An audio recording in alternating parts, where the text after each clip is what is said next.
There was something wrong with the house. Olivia felt it the moment she stepped inside. The air was too still, too cold, despite the summer sun blazing outside. Dust floated in the sunlight like ash in the aftermath of a fire. The floor creaked not only beneath her feet, but after she had already moved. She had inherited the house from her uncle, a man she barely remembered. He had died alone in this decaying mansion, and the will had passed it on to her, the only surviving relative. She didn't need the house. She didn't want it. But something drew her here, a strange pull in her chest, like the place had been waiting for her. The locals in town had warned her. They didn't say much, just half-muttered things like, "That house doesn't sleep at night." Your uncle wasn't himself near the end. Don't listen to the sounds. Olivia had smiled politely and ignored them. But now, standing in the cold silence of the foyer, she began to wonder if they had been right. The house was 3 stories high, its wallpaper peeling, its chandeliers draped in cobwebs. Olivia wandered the rooms with a flashlight, the electricity long dead. Every door creaked, every window whined. She found old furniture covered in sheets, mirrors blackened with age, and photographs she didn't remember being taken. But what truly unsettled her was the basement door. It was heavy, bolted with a rusted iron latch, and chained from the outside. There were scratch marks, deep, frantic claw-like gouges on the inside of the wood. Why would someone chain a basement from the outside?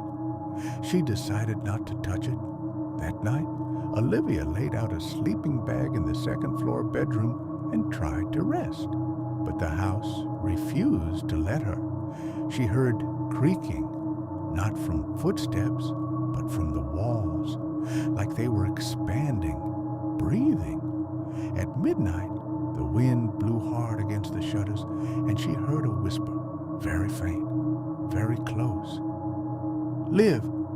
She sat up straight, heart racing. No one had called her Liv since she was a child. She listened. Nothing. The silence returned like a closing coffin lid. The next day, Olivia explored the attic. She found old journals, her uncle's. The entries were neat at first, written in flowing cursive, but as the pages went on, the handwriting grew erratic. The words no longer made sense. They are under the house. They speak when the night is deepest. I can't block them out anymore. Then, one night, I opened the door. I thought I was strong. I was wrong. There were pages torn out after that. The rest of the journal was blank. That night, the whispers came back, stronger, clearer. They didn't come from the walls this time. They came from under the floor. "Liv, come see us." Olivia sat frozen in her sleeping bag, eyes wide, staring at the floorboards. She felt a cold draft coming from under the rug, like something was breathing upward. She waited until morning to check. Beneath the rug was a small hatch, hidden, old, covered in dust. It wasn't the main basement door. This was separate, forgotten. The hinges were rusted, the handle cold as ice. Against every instinct in her body, she opened it. A ladder led down into pure blackness. Olivia lowered her flashlight. It flickered, batteries dying, of course. She climbed down slowly, heart pounding. The air grew colder with each step. The silence down there was thick, too thick. Her feet touched dirt. It wasn't a proper basement. It was more like a crawl space, dug deep beneath the house, with earthen walls and wooden beams holding the ceiling. On the far end was a wall made of stone, unlike anything else in the house. Symbols had been carved into it, strange, ancient markings that glowed faintly in the dark. Her breath caught. From behind the wall, She heard whispers, not just one voice, many, whispering at once, layered, calling her name. Olivia, come closer. We remember you. He brought us here, and now you will stay. She stumbled backward, flashlight shaking in her hand. Something moved behind the wall, a long, shadowy figure that scraped its nails across the stone. She ran up the ladder, slammed the hatch shut, pushed furniture over it, locked herself in the upstairs bedroom, and cried until morning. She should have left. She knew she should have left, but something kept her there, a force she couldn't name. Like the house had rooted itself in her mind. She stopped eating. She stopped sleeping. She started hearing whispers in the daylight. They followed her from room to room. They called her by names she'd never heard before. They told her things no one should know. He made a pact, your uncle, and now the debt is yours. One soul bound to another, one stays above, one rots below. That night, she woke to find the mirror in her room fogged with breath. Words appeared. Slowly. Open the door.